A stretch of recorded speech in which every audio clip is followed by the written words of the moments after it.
कि अगर पहले आपको किसी को पैसे ट्रांसफर करने होते थे तो या तो आप उसको कैश देते थे या फिर बैंक में जाके पैसे ट्रांसफर करते थे, और बैंक वाले बड़े बड़े रजिस्टर मेंटेन करते थे। उसमें फोलियो नंबर होता था जहां पे आपके बैंक का सारा ट्रांजैक्शन मेंटेन होता था, और 3 से 4 काउंटर पे जाके आपका वेरिफिकेशन होता था, पासबुक मेंटेन करनी होती थी, आपको मिनिमम अकाउंट बैलेंस भी मेंटेन करना होता था। यही रीजन था कि लोग बैंक के थ्रू पैसे ट्रांसफर करना एकदम लास्ट ऑप्शन मानते थे। जो लोग घर से दूर रहते थे नौकरी या फिर पढ़ाई की वजह से, तो वो किसी को पैसा देके भिजवाते थे या फिर मनी ऑर्डर वगैरह यूज करते थे। और गवर्नमेंट की भी जो स्कीम्स आती थी उसका पैसा भी लोगों तक पहुंच रहा है कि नहीं, इसका कोई ट्रैक नहीं हो पाता था। छोटे मोटे पेमेंट तक तो ठीक था, लेकिन बड़ी पेमेंट जो लाखों में होती थी वो गवर्नमेंट चाहती थी कि बैंक से हो। यही रीजन था कि इस पूरे पेमेंट सिस्टम को फास्ट करने के लिए आरबीआई ने आईडीआरबीटी से डेवलप करवाया RTGS payment system, real time gross settlement. इसको ऐसे समझ लीजिए कि एक सिस्टम बना दिया गया जहां पे लोगों का पैसा तुरंत ट्रांसफर हो जा रहा था बिना बैंक के चक्कर काटे। इस तरह के सिस्टम को बनाने और मेंटेन करने में करोड़ों लगते हैं, इसलिए यह सिस्टम सिर्फ उन लोगों के लिए था जिनको 2 लाख से ज्यादा पैसे ट्रांसफर करने हैं और तुरंत करने हैं। और पर ट्रांजैक्शन के लिए कुछ चार्जेस भी लिए जाते थे। ये वो अमाउंट है जो आपको पे करना होता था आरटीजीएस सिस्टम यूज करने के लिए। इस सिस्टम को इंडिया का कोई भी नागरिक यूज कर सकता है और बैंक भी यूज कर सकता है। देखिए, आज की डेट में अगर आप एक बैंक से दूसरे बैंक में पैसा ट्रांसफर करते हो तो इसका मतलब ये नहीं है कि दिन भर में जितना पैसा जमा हुआ है बैंक रात को एक ट्रक में वो पैसा भर के दूसरे बैंक पहुंचाता है। इसमें सिंपली नंबर्स इधर से उधर होते हैं। जब आप पैसा ट्रांसफर करते हो तो आपके अकाउंट में नंबर कम होता है और दूसरे के अकाउंट में जाके वो ऐड हो जाता है। जैसे हम लोगों के अकाउंट बैंक में होते हैं, वैसे ही सारे बैंकों के अकाउंट आरबीआई में है। इस पूरी चीज को आप इस तरीके से समझ सकते हो, जैसे पेटीएम का वॉलेट होता है, उसमें हम लोग आपस में कितना भी पेमेंट इधर से उधर कर लें, लेकिन एक्चुअल जो पैसा होता है वो पेटीएम के पास रहता है अनटिल अनलेस वो पैसा आप निकाल रहे हो या फिर ट्रांसफर कर रहे हो। सेम कॉन्सेप्ट आरबीआई और बैंक के बीच में भी रहता है। बैंक आपस में डिजिट जो है इधर से उधर कर सकते हैं, लेकिन लास्ट में आरबीआई हिसाब करता है। अब क्वेश्चन ये है कि चलो नंबर्स इधर से उधर हो गए, वो ठीक है, लेकिन जब हम कैश निकालते हैं चेक से या फिर एटीएम से, वो सब कैसे मेंटेन होता है? तो देखिए, उसके लिए आरबीआई अलग अलग एरिया में करेंसी चेस्ट मेंटेन करती है जिसमें कैश रखा जाता है। अगर बैंक के पास ज्यादा कैश आ गया तो बैंक करेंसी चेस्ट में जाके जमा कर देता है, और अगर बैंक को कैश की जरूरत होती है तो करेंसी चेस्ट से जाके वो ले लेता है। और ये जो करेंसी चेस्ट होती है डेली रिपोर्ट भेजती है आरबीआई को कि किस बैंक से कितना पैसा आया और कितना गया। अब देखिए, इसमें एक चीज और समझनी है कि एक्सिस बैंक हो, एचडीएफसी हो, आईसीआईसी हो, ये सब आपस में कॉम्पिटिटर हैं। ये लोग आपस में कोई भी डेटा शेयर नहीं करता अपने कस्टमर का, ना ही कोई एक्सेस देता है, लेकिन उसके बाद भी कोई एक बैंक का यूजर दूसरे बैंक के यूजर को पैसा ट्रांसफर करना चाहे तो तुरंत हो जाता है। तो फिर ये होता कैसे है, इसको एक एग्जांपल समझते हैं। मान लो एचडीएफसी बैंक में आपका अकाउंट है और आपको एक्सिस बैंक में 1000 रुपए ट्रांसफर करने हैं, तो आप ऑनलाइन या फिर बैंक में जाकर रिक्वेस्ट दोगे। वो रिक्वेस्ट जाएगी आरबीआई के बनाए हुए सिस्टम में। आरबीआई वेरीफाई करेगा कि जो पैसा भेज रहा है उसके अकाउंट में पैसा है भी कि नहीं, और दूसरी तरफ ये भी चेक करेगा कि जिसको पैसा जा रहा है उसका अकाउंट एग्जिस्ट भी करता है कि नहीं। आरबीआई जैसे ही सब वेरीफाई कर लेगा वो पेमेंट ट्रांसफर कर देगा, और इस चीज का आपको पर ट्रांजैक्शन का कुछ चार्ज देना होता है। ये जो आप एनईएफटी आरटीजीएस करते टाइम पर ट्रांजैक्शन का चार्ज देते हैं वो इसी चीज का चार्ज होता है। तो बेसिकली आरबीआई इन सारे बैंकों के बीच में मीडिएटर की तरह काम करता है। ये सारे बैंक आपस में कॉम्पिटिटर हैं, लेकिन आरबीआई पे इनको भरोसा है कि आरबीआई कोई भी डिटेल इधर से उधर नहीं करेगा। इंडिया के अंदर एनईएफटी और आरटीजीएस से भी पहले 1990 में आरबीआई लेके आया ईसीएस, इलेक्ट्रॉनिक क्लियरिंग सर्विस। इसमें बल्क में पेमेंट होती थी, सैलरी और पेंशन वगैरह की।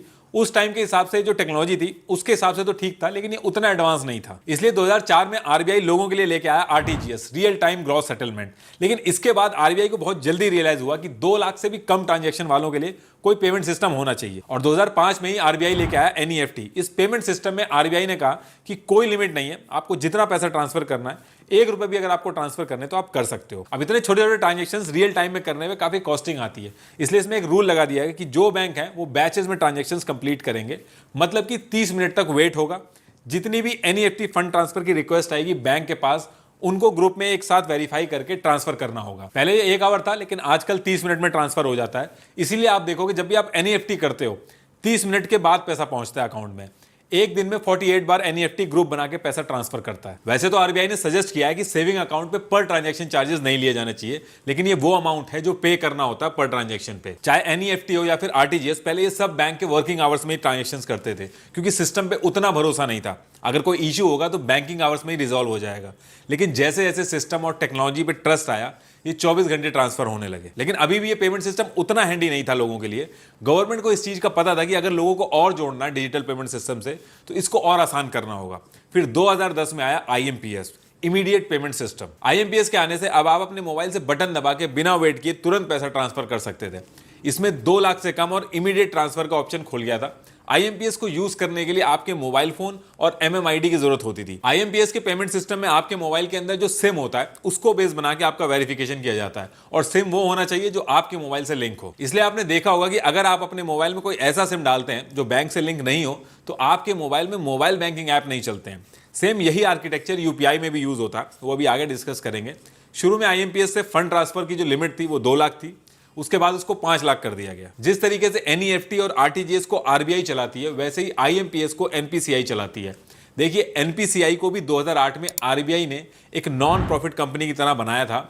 यही एनपीसीआई आईएमपीएस लेके आई थी और यही एनपीसीआई यूपीआई भी लेके आई है। एनपीसीआई में कई सारे बैंक का एसोसिएशन है। पहले इसमें 10 बैंक थे, लेकिन 2016 में 13 public sector bank, 15 private bank, 1 foreign bank, 10 cooperative bank और 7 रीजनल रूरल बैंक को ऐड किया गया। चाहे एनईएफटी हो, आरटीजीएस हो, आईएमपीएस हो, इन सारे सिस्टम में आप पैसा ऑनलाइन तुरंत ट्रांसफर कर सकते हो, लेकिन उसके बाद भी बैंक आपसे बेनिफिशियरी ऐड करवाता है जब आप पहली बार ट्रांजेक्शन कर रहे होते हो, और ऐसा वो इसलिए कराता है ताकि आपकी सिक्योरिटी मेंटेन हो। बेनिफिशियरी ऐड करने के बाद बैंक टाइम लेता है, जिसे कूलिंग पीरियड कहते हैं। इस कूलिंग पीरियड में बैंक अलग अलग तरीके से एसएमएस, ईमेल वगैरह से जिसका अकाउंट होता है उसको नोटिफाई करता है ताकि ये कंफर्म हो सके कि ट्रांजैक्शन वही आदमी कर रहा है जिसका अकाउंट है। अब देखिए, अगर आपको 2 लाख से ज्यादा पेमेंट तुरंत ट्रांसफर करनी हो तो आरटीजीएस है, उससे कम करनी हो और 30 मिनट का वेट कर सकते हो तो एनईएफटी है, और अगर 2 लाख से कम पेमेंट तुरंत करनी हो और हाथों हाथ मोबाइल से करनी हो तो आईएमपीएस है। लेकिन अभी भी लोगों के पास डायरेक्ट मर्चेंट से सामान खरीदने का ऑप्शन नहीं था, और पैसे ट्रांसफर करने के लिए भी बेनिफिशियरी ऐड करना था, उसमें भी टाइम लगता था। इनफैक्ट पैसा नेट बैंकिंग से भी ट्रांसफर करना हो तो मल्टीपल स्टेप फॉलो करने होते हैं,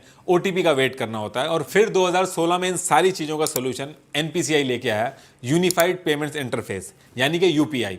यूपीआई को बेसिकली रघुराम रंजन और दिलीप आसबे लेके आए थे। यूपीआई को इन दोनों का ब्रेन चाइल्ड माना जाता है। यूपीआई आईएमपीएस का एडवांस वर्जन है। जिस आर्किटेक्चर और टेक्नोलॉजी पे आईएमपीएस काम करता है, यूपीआई भी उसी पे करता है। बस यूपीआई ने क्या किया, इसने पैसा ट्रांसफर करने के लिए जो आईएफएससी कोड, अकाउंट वगैरह जो शेयर करना पड़ता था, उसकी जगह पे एक वीपीए, वर्चुअल पेमेंट एड्रेस, इसको इंट्रोड्यूस कर दिया। अब आप बिना अपनी कोई डिटेल शेयर करे एक वर्चुअल पेमेंट एड्रेस से पेमेंट का लेन देन कर सकते हो, जिसको आप यूपीआई आईडी बोलते हो। एक्चुअली यूपीआई एक क्यूआर कोड बेस्ड सिस्टम है जो फंड ट्रांसफर तो करता ही है, साथ ही में ये मर्चेंट पेमेंट सिस्टम भी है जिसमें आप आसानी से सामान खरीद के पेमेंट कर सकते हैं। इससे पहले आप पेमेंट रिक्वेस्ट नहीं कर सकते थे, लेकिन यूपीआई में आपके पास ऑप्शन है कि आप किसी को भी पेमेंट की रिक्वेस्ट कर सकते हैं। अगर वो उसको अप्रूव कर देता है तो आपको पैसा मिल जाता है। आपके दिमाग में एक क्वेश्चन ये भी चल रहा होगा कि ये जो आरटीजीएस है, एनईएफटी, आईएमपीएस, फिर ये यूपीआई, ये अलग अलग क्यों है? इन सबको मिला के एक सिस्टम क्यों नहीं बना दिया जाता? देखिए, सारे पेमेंट सिस्टम एक दूसरे से एकदम अलग आर्किटेक्चर पे ऑपरेट करते हैं। इतने करोड़ यूजर्स एनरोल्ड हैं, करोड़ ट्रांजैक्शन जो हैं वो लाइव चल रहे हैं। इन सब को माइग्रेट करके ऐसे ही एक जगह इंटीग्रेट करना आसान नहीं है। इसलिए जब भी कभी कोई मेजर चेंज करना होता है तो एक अलग से सिस्टम बनाना पड़ता है। लेकिन यूपीआई ने फिर भी काफी हद तक इन सब पेमेंट सिस्टम को इंटीग्रेट किया है। आप एक यूपीआई आईडी से आपके जितने भी बैंक अकाउंट है वो सारे लिंक कर सकते हो, दुकानदार को पैसे दे सकते हो, किसी से भी ले सकते हो। बस आपका जो बैंक अकाउंट है उसमें जो मोबाइल नंबर है वो आपके मोबाइल में होना चाहिए। एक